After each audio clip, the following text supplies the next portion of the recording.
Hi friends.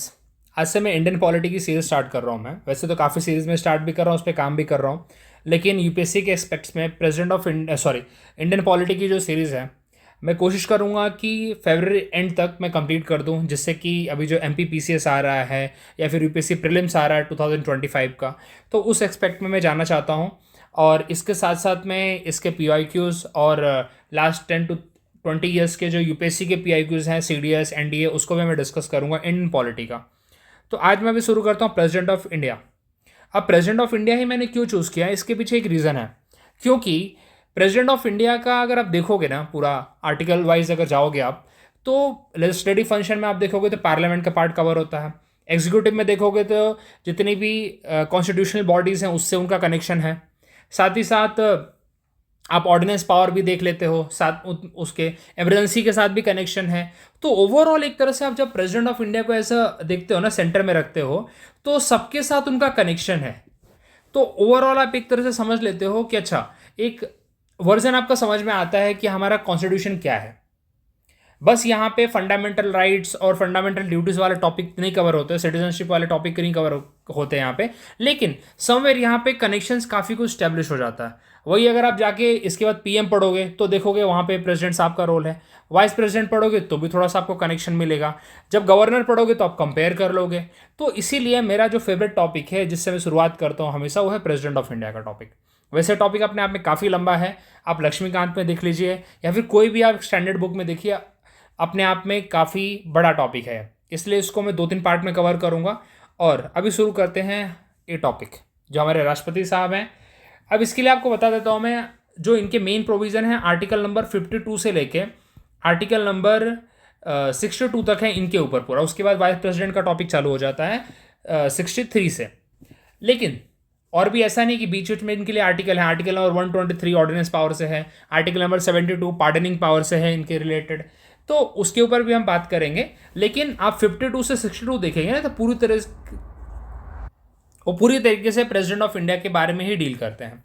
अब जैसा कि आपको पता है कि प्रेसिडेंट ऑफ इंडिया को हम बोलते हैं हेड ऑफ द स्टेट, या फिर हम उनको बोलते हैं भाई first citizen of the country. ये पूरी आपको पता होगी, अगर आप प्रिपरेशन कर रहे हैं तो इतना आपको आइडिया होगा। अब हम बोलते हैं प्रेसिडेंट ऑफ इंडिया हमारा पहला सिटीजन होता है, ये हम सब ने सुना हुआ है। लेकिन प्रेसिडेंट ऑफ इंडिया हमारा यूनियन एग्जीक्यूटिव का सबसे इंपॉर्टेंट पार्ट है हमारे लिए। अब यहाँ पे यूनियन एग्जीक्यूटिव किससे डील करता है? यूनियन एग्जीक्यूटिव में 5 ऑफिसेज आते हैं। सबसे पहला ऑफिस आता है प्रेसिडेंट का, सेकेंड ऑफिस आता है डिप्टी प्रेसिडेंट या फिर वाइस प्रेसिडेंट का ऑफिस आता है, थर्ड आता है पीएम का, फोर्थ आता है यहाँ पे, अब डिप्टी पीएम वाला ऐसा कोई पोस्ट नहीं है हमारे यहाँ पे, फोर्थ आता है काउंसिल ऑफ मिनिस्टर्स का पोस्ट आता है।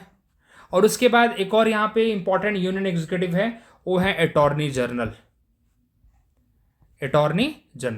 ठीक है, इसकी अपॉइंटमेंट भी प्रेसिडेंट साहब ही करते हैं। ये यहाँ पे 5 यूनियन एग्जीक्यूटिव हैं। और इनके बारे में कौन से आर्टिकल में डील किया जाता है? आर्टिकल नंबर 52 से लेकर आर्टिकल नंबर 78।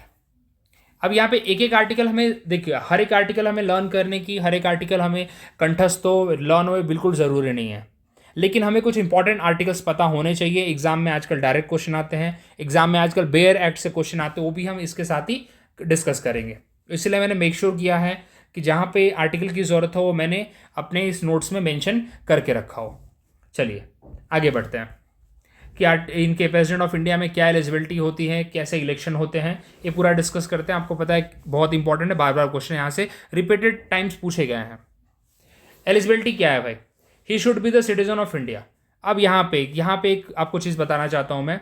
हमारे यहाँ पे सिटीजनशिप लेने के अलग अलग तरीके हैं। आप एक्वायर करके ले रहे हैं, या बाय बर्थ ले रहे हैं आप, या फिर आपको न्यूट्रलाइज, मतलब काफ़ी लंबे टाइम तक यहाँ पे रह गए तो आपको मिल रहा है, क्या तरीका है? या फिर आप पले बड़े हो अमेरिका में, 18 साल के हो गए, लेकिन जब आप पैदा हुए थे तब आप माइनर थे वहाँ पे, 18 साल के होने के बाद जब आप मैच्योर हुए तो आपने आके यहाँ पे सिटीजनशिप ली, लेकिन अब आपके माँ बाप इंडियन है बाय द वे। ये सब कंडीशन है, यहाँ पे सिटीजनशिप का टॉपिक पढ़ेंगे तो समझेंगे। तो हमारे यहाँ पे सिटीजनशिप लेने के अलग अलग तरीके हैं। एक तो बाई बर्थ होता है, जैसे आप इंडिया में पैदा हो गए और आपके माँ बाप इंडियन है तो आप ऑफकोर्स सी बात है, माँ बाप में से कोई भी अगर एक है, दोनों में से, पेरेंट में से कोई भी अगर है, अगर कोई है तो आप सिटीजन बन जाते हैं, कोई प्रॉब्लम नहीं है इसमें। लेकिन यहाँ पे अब कंपैरिजन आता है, एक क्वेश्चन पूछा गया है यूएसए में कैसे होता है। यूएसए में देखिए, यूएसए का जो प्रेसिडेंट बनता है उसके लिए एक कंडीशन ये है कि यूएसए का सिटीजन होना चाहिए, लेकिन उसमें एक बहुत स्पेसिफिक है, by birth. By birth USA में एक बहुत क्लियर कट है कि आप वहां के सिटीजनशिप होने चाहिए बाई बर्थ। अगर आप पैदा वहीं पे हुए हैं तो ही आप माना जाएगा, क्योंकि वहां के लोग, हमारे यहाँ के लोग जाके वहां पे सिटीजनशिप लेते हैं ना, तो वो नहीं बन सकते अगर वो पैदा नहीं हुए हैं यूएसए में। तो हमारे यहाँ पे ऐसा कोई रूल नहीं है। हमारे यहाँ पे अगर आप कैसे भी सिटीजन बने हैं भारत के तो आप प्रेसिडेंट बनने के हकदार हैं, अगर बाकी के भी कंडीशन अगर आप मीट करते हैं तो। लेकिन पहला कंडीशन तो आप मीट कर रहे हैं, तो चलिए 35 ईयर की एज या उससे अबव होने चाहिए। मेंबर ऑफ द लोकसभा बनने की क्वालिफिकेशन उनके अंदर होनी चाहिए। मेंबर ऑफ लोकसभा बनने की क्वालिफिकेशन अलग से बताता हूं क्या होती है। आप अगर 30 साल की आपकी एज है, सॉरी 30 नहीं, माई मिस्टेक 25 ईयर, 30 साल तो राज्यसभा के लिए है। अगर 25 ईयर अगर आपकी एज प्लस है तो आप इलेक्शन लड़ सकते हैं, करेक्ट। 30 ईयर राज्यसभा के लिए होती है, ओके। और उसके बाद आपने कोई ऑफिस ऑफ प्रॉफिट नहीं होल्ड करना चाहिए। अब बोलोगे भाई ऑफिस ऑफ प्रॉफिट क्या है, तो देखिए office of profit is not defined, हमारे कॉन्स्टिट्यूशन में उसको कहीं भी डिफाइंड नहीं किया गया है ऑफिस ऑफ प्रॉफिट का। हमारे जो पॉलिटिशियंस हैं, हमारे जो राजनेता लोग हैं, ये टाइम टू टाइम पे इसके डेफिनेशन बदलते रहते हैं अपने तौर तरीके पे, अपने फायदे के लिए। आपको सिंपल सी बात बता देता हूं मैं, ठीक है। तो अगर पूछा जाए कि नहीं office of profit is explicitly defined in the constitution, sorry it is not defined in the constitution. लेकिन ऑफिस ऑफ प्रॉफिट के अंदर क्या क्या चीजें नहीं आती, देखिए वही बोला है टाइम टू टाइम पे चेंज होता है। इसके ऊपर आपको ऐसे कोई क्वेश्चन नहीं आएंगे कि अच्छा ये बताओ कि स्टेट गवर्नर या फिर लोकल अथॉरिटी कौन कौन सा इसके अंदर ऑफिस ऑफ प्रॉफिट के अंदर नहीं आता है। बिल्कुल नहीं आता है ऐसे क्वेश्चन, क्योंकि इसको टाइम टू टाइम पे चेंज किया जाता है। तो क्वेश्चन क्या आएगा इसके ऊपर, इसके ऊपर एक क्वेश्चन आएगा, आपको स्टेटमेंट ऐसे दिया जा सकता है कि office of profit is defined in the Indian constitution, sorry boss it is not defined. तो यही बात है। ऑफिस ऑफ प्रॉफिट में तो ये समझ लीजिए कि कोई भी ऐसा पोस्ट नहीं होना चाहिए जिससे वो मनी मेकिंग कर सके, ऐसा कोई प्रॉफिट, ऐसा कोई ऑफिस उनके पास नहीं होना चाहिए। ये 4 उनके पास एलिजिबिलिटी क्राइटेरिया होता है प्रेसिडेंट बनने के लिए। आपको ये क्लियर हो गया है। चलिए आगे बढ़ते हैं। अब यहां पे बात करते हैं कि नॉमिनेशन प्रोसेस कैसे होता है भाई। पहली बात है भाई, नॉमिनेशन पेपर आप दोगे रिटर्निंग ऑफिसर को। अब जो रिटर्निंग ऑफिसर होगा इसकी अपॉइंटमेंट कौन करता है, रिटर्निंग ऑफिसर की अपॉइंटमेंट करता है ईसीआई। ईसीआई का मतलब होता है election commission of India. Election commission of India इसकी अपॉइंटमेंट करता है। अब क्या मैं भी अगर 35 क्रॉस कर लिया, मैं इंडिया का सिटीजन हूं और मैं लोकसभा का मेंबर बनने के लिए भी एलिजिबल हूं क्योंकि मैं भी 30 साल के ऊपर भी हूं, तो क्या मैं चुपचाप से जाके नॉमिनेशन फाइल कर दूं? ना भाई, आप नॉमिनेशन ऐसे नहीं फाइल कर सकते। आपको उसके लिए सपोर्ट चाहिए। किसका सपोर्ट चाहिए? 50 electors and 50 proposers and 50 सेकेंडर, total 100 लोगों का आपको सपोर्ट चाहिए। ये 100 लोग कौन होने चाहिए? ये 100 लोग कहाँ से आते हैं? ये 100 के 100 लोग वो होने चाहिए जो इनके इलेक्टोरल कॉलेज का पार्ट होते हैं। इलेक्टोरल कॉलेज, ये भी बताऊंगा आपको। इलेक्टोरल कॉलेज का पार्ट होते हैं, मतलब वो सारे लोग जो इलेक्टेड लोग हैं, जो जितने भी इलेक्टेड एमपीज हैं या जितने भी इलेक्टेड एमएलए हैं, इनके इलेक्टोरल कॉलेज का पार्ट होते हैं। उसमें से कोई भी 50 प्रपोज करने वाला हो और 50 उसको सपोर्ट करने वाला हो, 100 लोग चाहिए। क्यों ये सब रखे जाते हैं? कि भाई कोई नॉन सीरियस कैंडिडेट ना आए। अभी जिसको 100 लोग सपोर्ट कर रहे हैं, ऑफकोर्स ही बात है कोई सीरियस कैंडिडेट है ना, उसी को तो सपोर्ट किया जा रहा है। तो इसका मतलब यहां पे 100 लोग का सपोर्ट आपको चाहिए, ठीक है। 50 elector as a proposer, 50 elector as a seconder. Electoral college वही एमपीज एमएलए सारे के सारे इलेक्टेड होने चाहिए। आपको ये क्वेश्चन बहुत बार पूछा गया है, इलेक्टोरल कॉलेज आएगा। इलेक्टोरल कॉलेज पे तो इतना क्वेश्चन पूछा गया है ना, इतनी बार क्वेश्चन पूछा गया है कि मतलब क्या ही बोलना, ठीक है। सिक्योरिटी डिपॉजिट 15,000 रुपये। 15,000 कहाँ रखे जाते हैं? आरबीआई में रखे जाते हैं। क्यों रखे जाते हैं भाई? वैसे तो 15,000 कुछ है ही नहीं, कुछ बड़ा अमाउंट नहीं है, लेकिन 15,000 ही क्यों रखे जाते हैं? सॉरी 15,000 अभी रखने का रीज़न ये है कि कोई सीरियस कैंडिडेट ही हो तो ही जाके भाई, क्योंकि अगर कोई नॉन सीरियस है, नॉमिनेशन डाल दिया, उसको सपोर्ट मिल चुका है, लेकिन उसे पता है मैं जीतूंगा नहीं, ऐसी मैंने देखने के लिए, जैसे हम लोग होते हैं ना, पेपर देना है, चलो एक बार भर के दे देते हैं, ठीक है, पेपर देख के आएंगे कैसा लगता है।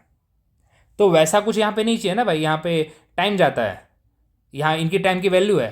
तो बोलते हैं कि कोई नॉन सीरियस कैंडिडेट ना आए, इसीलिए उससे सिक्योरिटी डिपॉजिट लिया जाता है। क्यों? क्योंकि अगर उसको 1/6 ऑफ द वोट नहीं मिला ना, तो जाके उसका पैसा आरबीआई में फॉरफिट हो जाएगा, मतलब जमा हो जाएगा, मिलेगा नहीं उसे। और ये पैसा आरबीआई में, ऐसे क्वेश्चन इतना नहीं पूछा जाता डिटेल में, लेकिन आपको पता होना चाहिए आरबीआई में रखा जाता है पैसा ये। ठीक है, चलिए। इनका ऑफकोर्स ही बात है, नॉमिनेशन पेपर की सिक्योरिटी जो स्क्रूटनी है वो रिटर्निंग ऑफिसर करता है।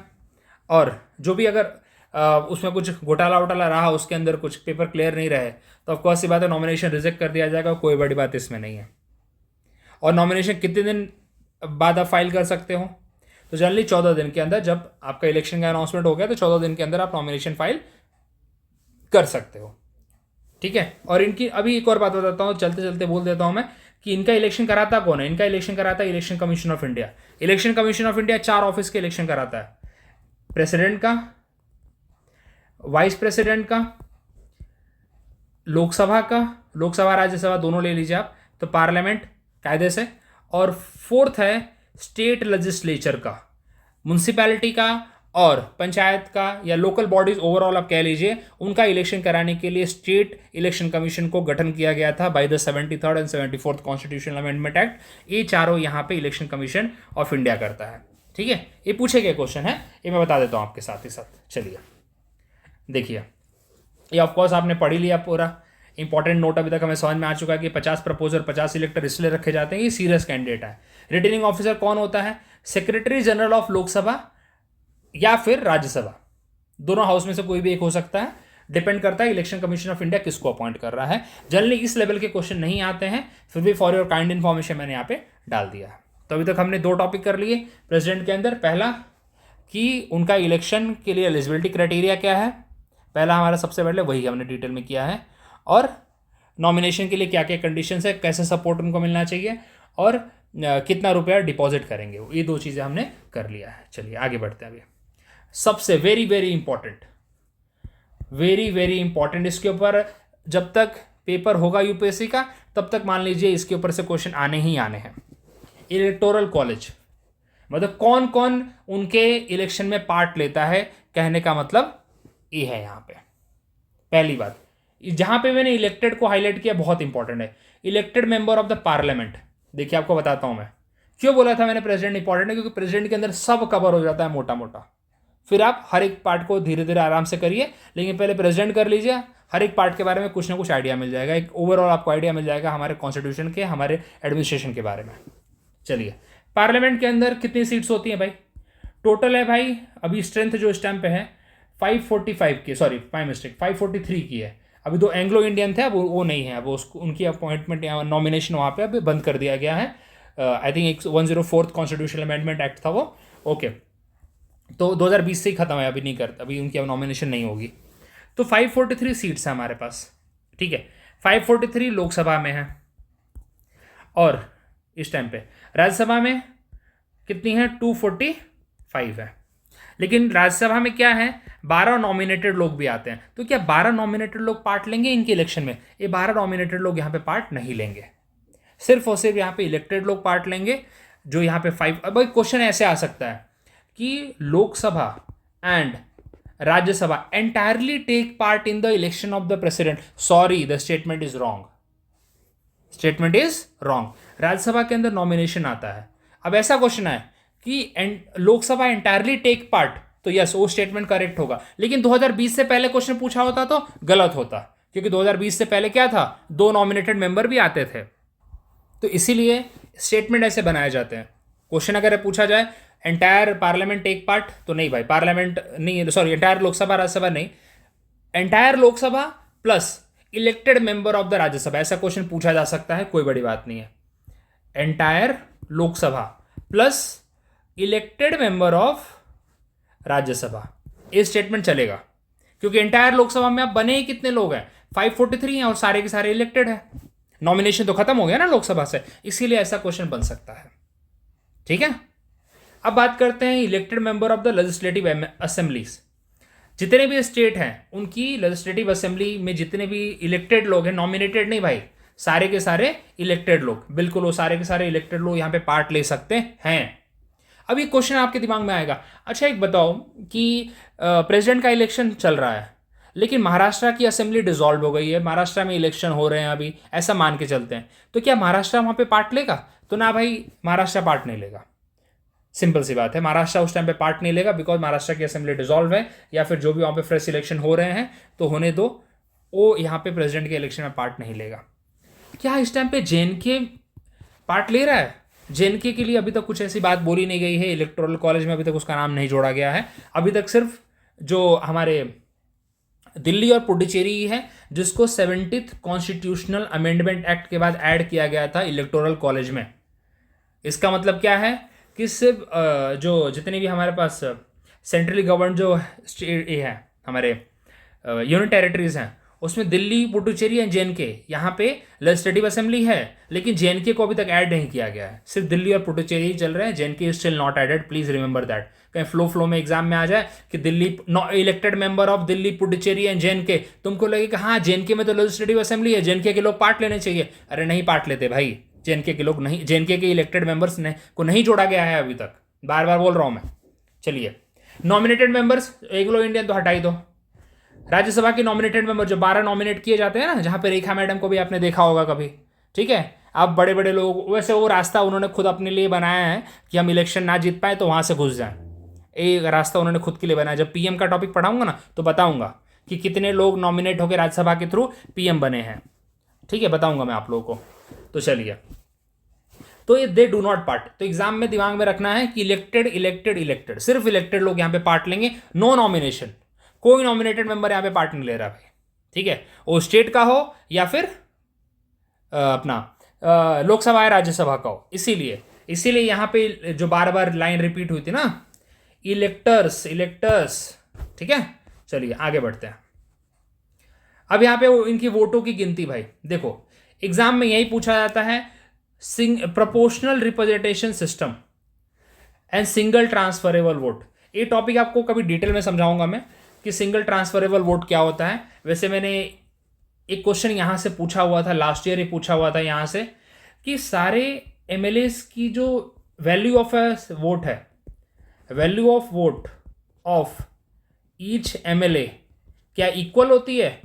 ना भाई, इक्वल नहीं होती है। अब यूपी का एमएलए है यार, और एक इधर सिक्किम का एमएलए है, इन दोनों की वोट कैसे इक्वल हो सकती है? तो दोनों की वोट नहीं इक्वल होगी, इसलिए एमएलएस की वोट यहाँ पे इक्वल नहीं होती है। देखिए एमएलए का यहाँ पे वोट वैल्यू क्या होता है, total population of the state. क्या यूपी और सिक्किम की पॉपुलेशन सेम है? नहीं है ना। अपॉन नंबर ऑफ एमएलएस, अब यूपी के एमएलए 403 है, ठीक है, सिक्किम में लिमिटेड 30 के आसपास एमएलएस हैं, 30 या 40 एमएलएस हैं वहाँ पे। तो कैसे फॉर्मूला में नहीं बैठता है, एक स्टैंडर्ड फॉर्मूला बस बनाया गया है। तो ये स्टेटमेंट आपको ऐसे नहीं पूछा जाएगा, ये फॉर्मूला कभी नहीं पूछा जाएगा आपको सिर्फ दिमाग में रखना है। और आपको सिर्फ ये दिमाग में रखना है कि किसी भी एमएलए की जो सीट्स होती हैं, सॉरी एमएलए की वोट वैल्यू होती है, वो स्टेट वाइज डिफर करती है, ठीक है, स्टेट वाइज डिफर करती है। लेकिन एमपी का जो वोट होता है वो बराबर होता है, वो इक्वल होता है। एमपी के लिए फॉर्मूला क्या है, total number of vote assign to the MLA, जितने भी टोटल वोट्स अभी तक काउंट हो गए हमारे 28 स्टेट्स के प्लस 2 यूटीज के मिला के, उसको डिवाइड कर दिए टोटल नंबर ऑफ एमपी से, 543 से डिवाइड कर दीजिए, आपको एक एमपी का वोट मिल जाएगा। तो आप ये बोल सकते हो कि the vote value of each MP is equal.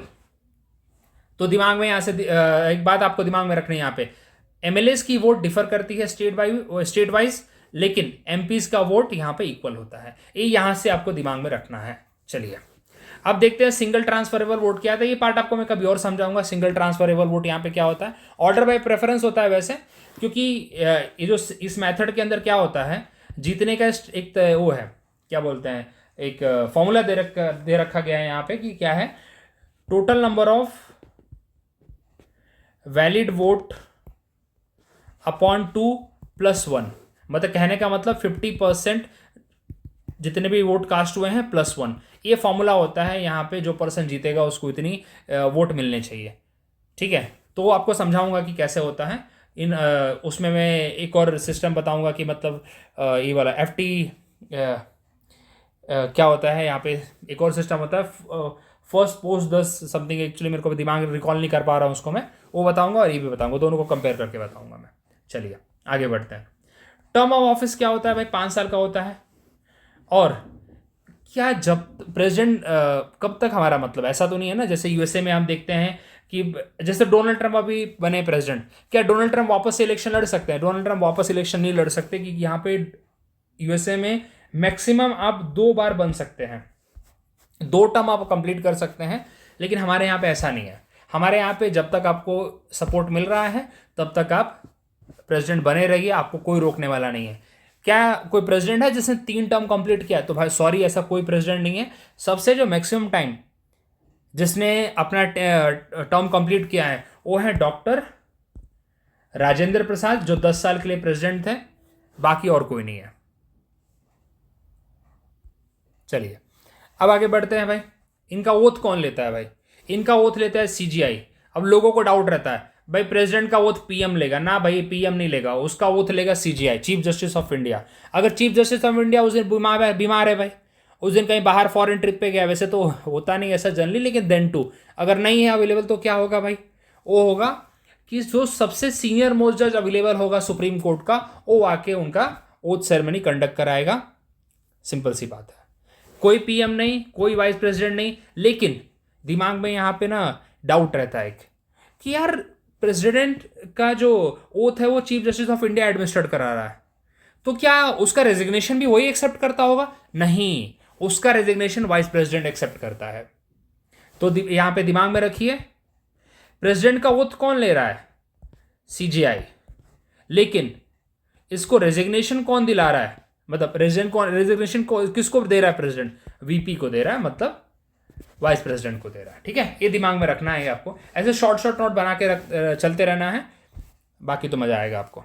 चलिए अब यहाँ पे बात करते हैं कि भाई इनके जो यहाँ पे क्या क्या चीज़ें दी गई हैं, ये बहुत इंपॉर्टेंट है।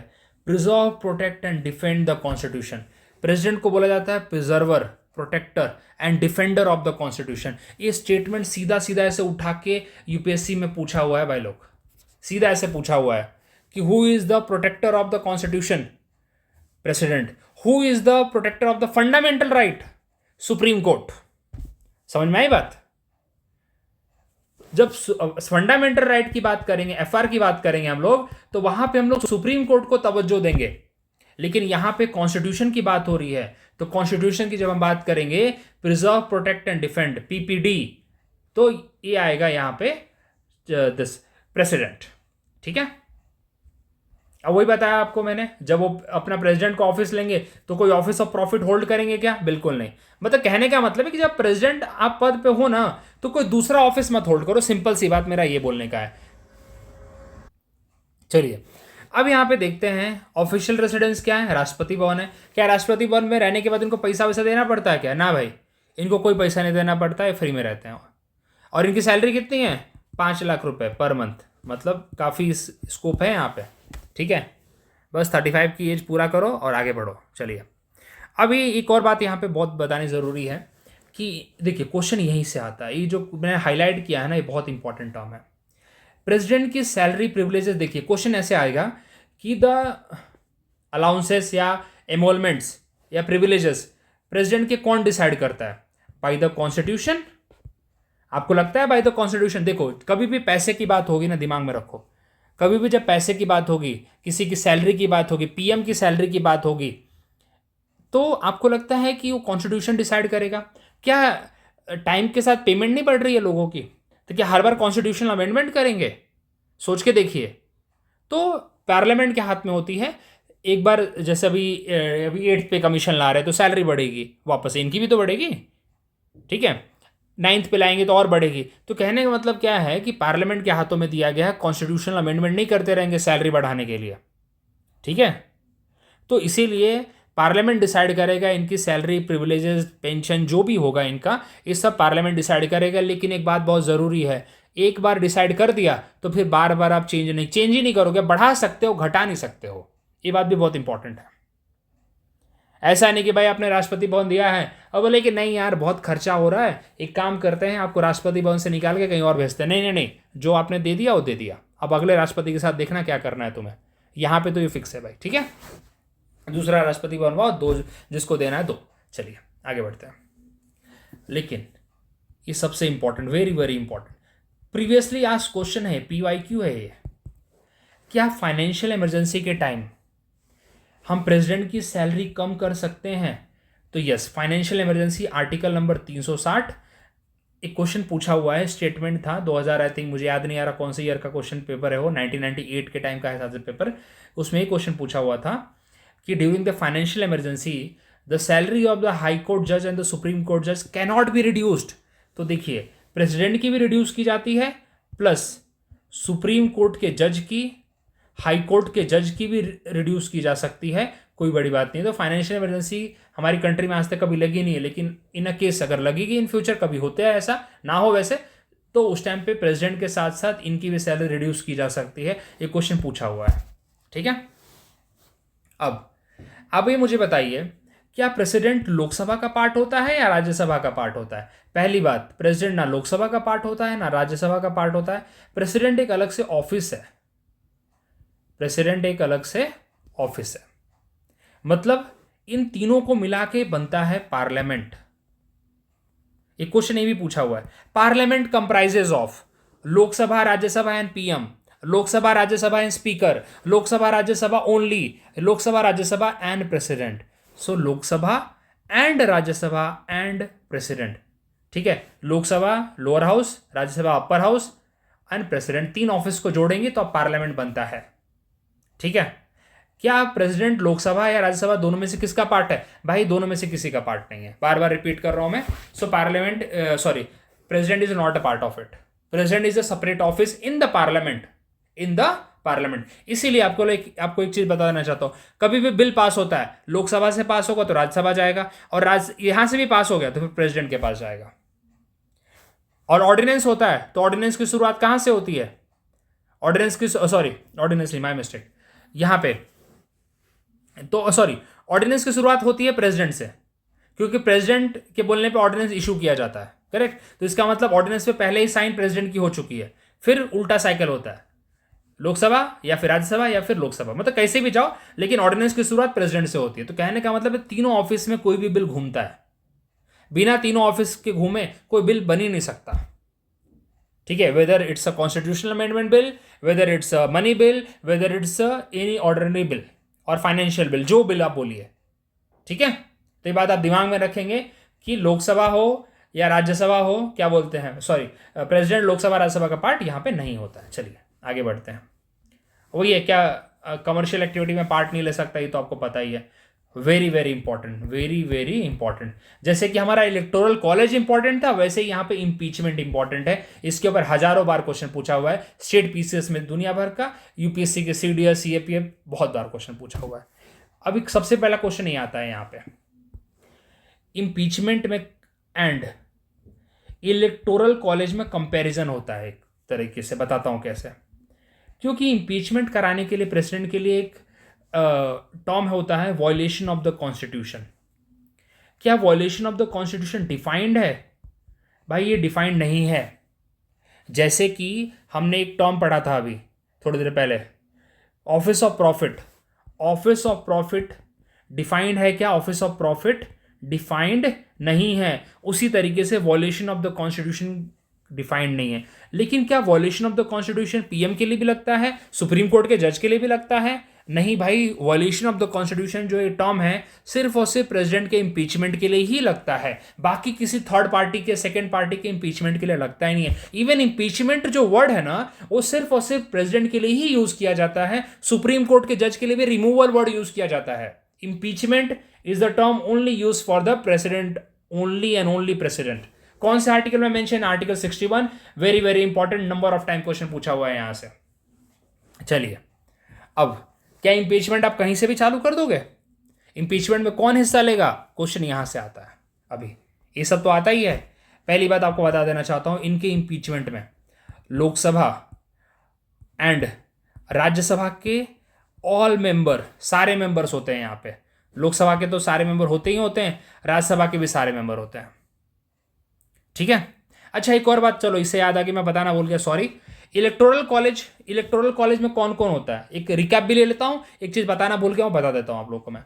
इलेक्टोरल कॉलेज में कौन होता है, लोकसभा के इलेक्टेड मेंबर होते हैं, राज्यसभा के इलेक्टेड मेंबर होते हैं, स्टेट असेंबली लेजिस्लेटिव असेंबली के इलेक्टेड मेंबर होते हैं क्या, और हाँ, और दिल्ली एंड पुडुचेरी के असेंबली के इलेक्टेड मेंबर होते हैं। क्या यहां पे काउंसिल वर्ड आया है कहीं पे? आपको पता है 7 ऐसे स्टेट हैं जहां पे लेजिस्लेटिव काउंसिल है, क्या उनके मेंबर्स यहां पे पार्ट ले सकते हैं? नहीं भाई, काउंसिल का कोई मेंबर यहां पे पार्ट नहीं लेगा इलेक्टोरल कॉलेज में, ठीक है। इलेक्टोरल कॉलेज में काउंसिल का कोई मेंबर पार्ट नहीं लेता है, क्योंकि भाई सिर्फ 7 ही स्टेट में है, तो इसका मतलब उनको एडवांटेज मिलेगा ना, इसलिए उनको पार्ट यहां पे नहीं लेने दिया जाता है, वो पार्ट यहां पे नहीं लेते हैं, ठीक है। चलिए अब यहां पे थोड़ा इसको मिटा देता हूं मैं। अब देखिए कौन कौन पार्ट लेगा, सॉरी बता रहा था मैं कौन कौन पार्ट लेगा। पहले मैंने बोला था लोकसभा एंड राज्यसभा के सारे मेंबर्स, ऑल मेंबर्स यहां पे पार्ट लेंगे। इसका मतलब यहां पे राज्यसभा के 12 जो नॉमिनेटेड हैं वो भी यहां पे आएंगे, लेकिन ये 12 नॉमिनेटेड उनके इलेक्शन के टाइम पे अवेलेबल नहीं थे। तो एग्जाम में अगर क्वेश्चन आए all the member of the Lok Sabha and Rajya Sabha take part in the impeachment of the president, yes it is correct, it is correct. चलिए अब इनका इंपीचमेंट की शुरुआत होगी कहां से? भाई इनकी इंपीचमेंट की शुरुआत कहीं से भी हो सकती है। कहीं से भी क्या मतलब, मेरे घर से नहीं, स्टेट असेंबली से नहीं, स्टेट असेंबली यहां पे पार्ट नहीं लेती है इनके इंपीचमेंट में। इनके इंपीचमेंट में लोकसभा और राज्यसभा है बस। तो लोकसभा से भी शुरू हो सकता है या Rajya Sabha, either of the house can initiate the impeachment of the president. दोनों हाउस में से कोई भी यहां पे हाउस इनका इंपीचमेंट की शुरुआत कर सकता है।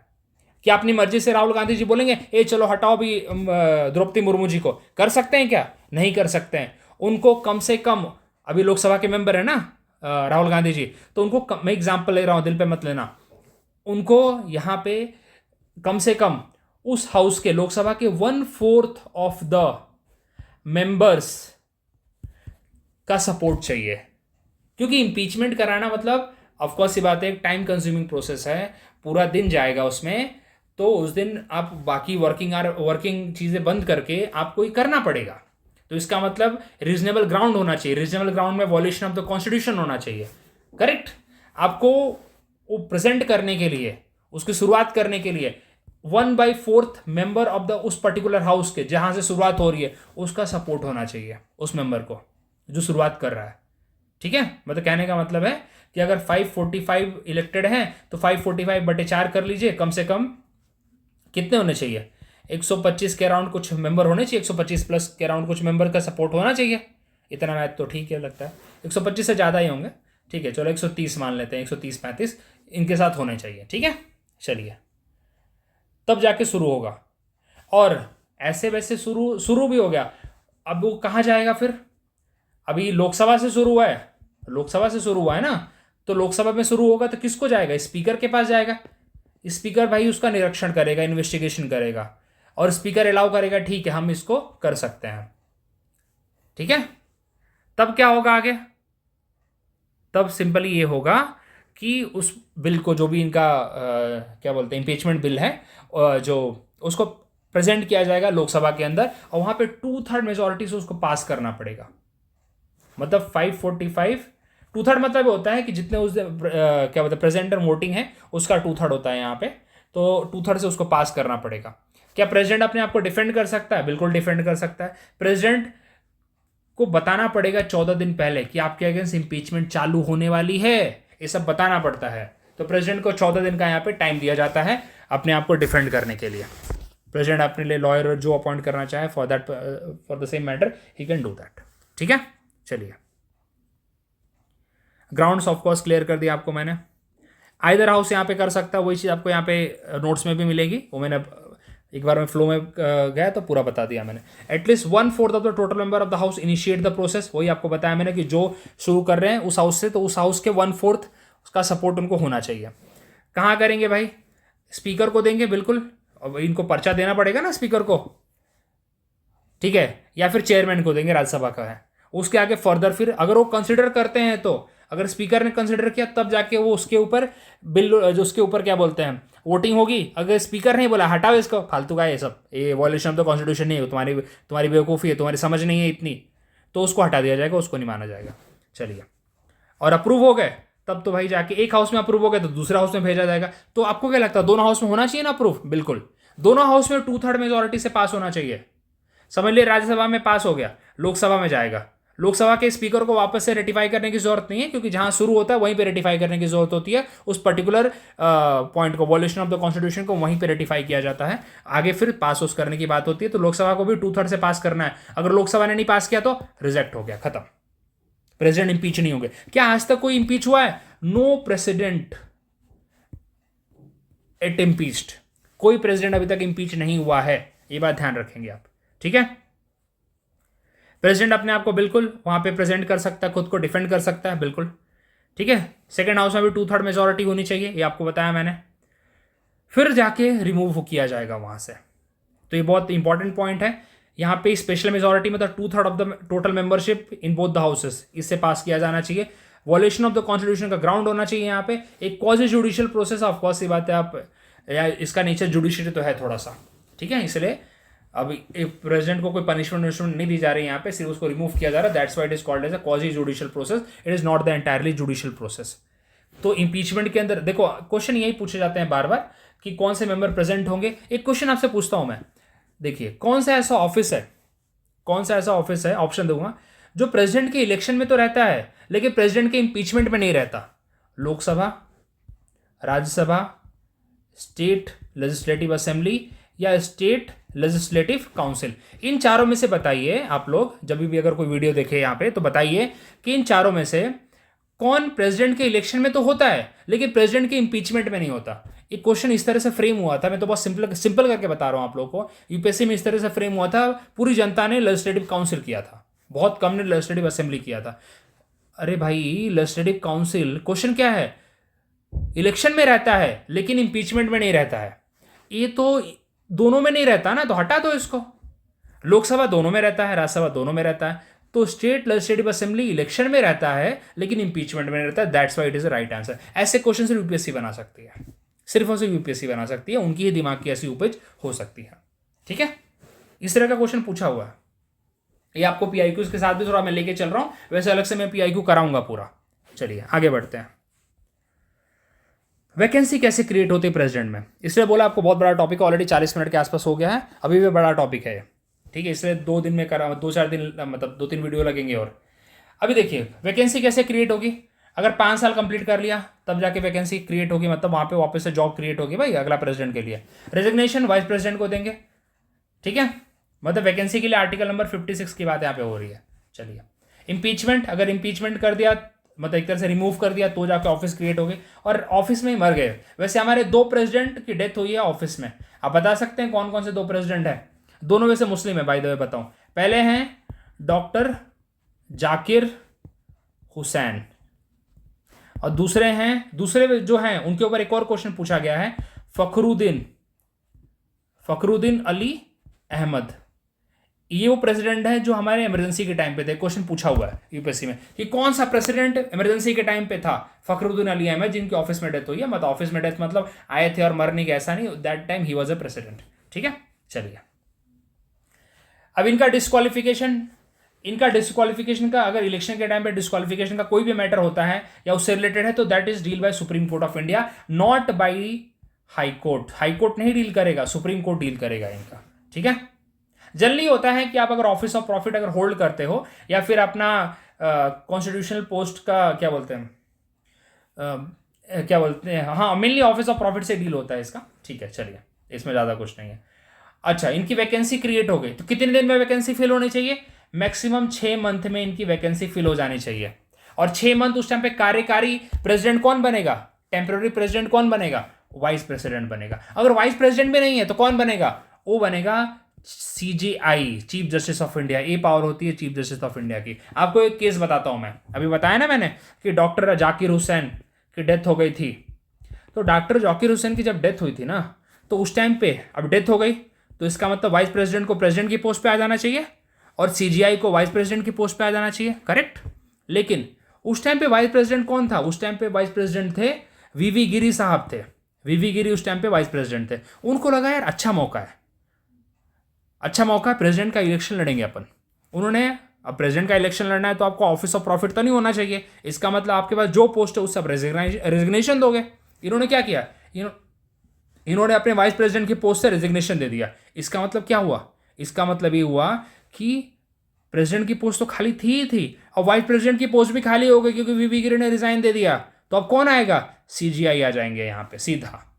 तो उस टाइम के जो सीजीआई थे, एम हिदायतुल्लाह, उन्होंने इस पद को संभाला था फॉर द टाइम पीरियड जब तक इलेक्शन हुए थे। और आपको बता दूं उस इलेक्शन में वीवी गिरी जीते थे और he became the new president. तो इस तरह का कॉन्फिडेंस था उनका। ये उनकी कॉन्फिडेंस की प्रशंसा नहीं कर रहा हूं मैं बता रहा हूं कि ऐसा हुआ है, ठीक है। ये मत बोल देना कि नहीं हुआ है, हुआ है भाई ऐसा। तो इसीलिए अगर प्रेसिडेंट का ऑफिस खाली है तो वाइस प्रेसिडेंट उसको टेक ओवर करेंगे for the 6 month, maximum 6 month के लिए। यूएसए में क्या होता है, अगर यूएसए का केस बताता हूँ, ये क्वेश्चन पूछा हुआ है। यूएसए में क्या होता है कि अगर प्रेसिडेंट मर गया, प्रेसिडेंट ने छोड़ दिया, प्रेसिडेंट का ऑफिस खाली हो गया, वाइस प्रेसिडेंट रिमेनिंग टर्म के लिए प्रेसिडेंट बन जाता है, कहानी खत्म। हमारे यहाँ पे नहीं होता। हमारे यहाँ पे वाइस प्रेसिडेंट मैक्सिमम 6 महीने के लिए प्रेसिडेंट बन सकता है और 6 महीने के दौरान इलेक्शन कराए जाने चाहिए। कितने दिन के लिए? 6 महीने के अंदर इलेक्शन कराए जाने चाहिए। और सिंपल सी बात है, हमारे यहाँ सिंपल पर्पज है, प्रेसिडेंट का ऑफिस कभी वैकेंट नहीं रहेगा। मतलब फॉर द टाइम बिंग वहाँ पे वाइस प्रेसिडेंट रहेंगे और 6 महीने के इलेक्शन के बाद वहाँ पे कौन आएगा? नया प्रेसिडेंट जो भी आए। तो ये चीज़ हमने पूरी पढ़ी। हमने क्या क्या चीज़ें पढ़ी आपको शॉर्ट नोट में बता देता हूँ मैं। पहले हमने पढ़ा कि इलेक्शन के लिए एलिजिबिलिटी क्राइटेरिया क्या है। फिर हमने पढ़ा भाई नॉमिनेशन कैसे फाइल किया जाएगा, क्या कंडीशन होती है। फिर हमने पढ़ा उनका इलेक्टोरल कॉलेज। अब यहाँ पे फोर्थ हमने चीज़ पढ़ी इम्पीचमेंट, ठीक है। ये 4 चीज़ें हमने पढ़ी हैं प्रेसिडेंट के बारे में और ये चीज़ मेरे साइड से मैंने कोशिश की क्लियर करने की। आप इसको गो थ्रू करिए, साथ ही साथ जो नए लोग मुझसे जुड़ रहे हैं, जो यूपीएससी प्रिपरेशन कर रहे हैं, इसको गो थ्रू करिए। काफ़ी डिटेल में समझाया मैंने। जो सेकंड क्लास में लेके आऊँगा उसमें मैं एग्जीक्यूटिव फंक्शंस और लेजिस्लेटिव फंक्शन और जितने भी मैक्सिमम जो फंक्शंस हैं प्रेसिडेंट के वो कवर करूँगा। और थर्ड वाले में कवर करूँगा उनकी कॉन्स्टिट्यूशनल पोजीशन, उनकी पार्डनिंग पावर कवर करूँगा मैं। और उसके बाद जो बचा कुचा रहेगा उसमें ऐड कर दूँगा। तो 3 वीडियो में मैं प्रेसिडेंट का टॉपिक खत्म करूँगा। ऑलरेडी 42 मिनट्स हो गए हैं, 43 मिनट्स होने वाले हैं, तो अभी खत्म करता हूँ इसको मैं। मिलते हैं अगले वीडियो में। चलिए, अगर अच्छा लगा वीडियो तो please like share and subscribe. Thank you very much.